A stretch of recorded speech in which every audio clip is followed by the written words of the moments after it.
Hi guys, flex lang na ako ni nga to ang Cold Spring no. Kuba mo gata ni niyata sa Guadalupe, Carcar. No, nata sa rin sa niyata ron sa rest house ni Tita Tajet. Alright. Hi guys, how are you guys? Kumusta inyong weekend diha? Niyata guys karon sa rest house ni Tita Tajet. Yan, kay ba mo gunsa na siya? Tubod na guys, no? Flowing water na siya. Bugnaw kayo, no, nagitawag na cold spring. Oh, niyata sa Guadalupe, Carcar.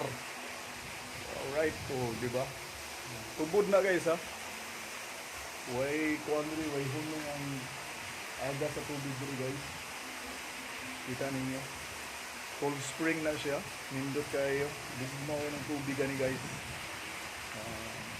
Istorya ko na anin guys. Kani ko na siya na connection ko nun sa Canlaon nga bulkan no?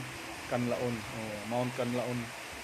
So mao ni siya kibali ugat ba no, diri ang hinungaw mo na ang bugnaw, mao ni naagri ang bugnaw.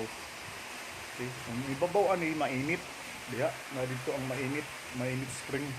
So init kay dito ang diri bugnaw. Alright, nindot kay guys, unya maligo ta.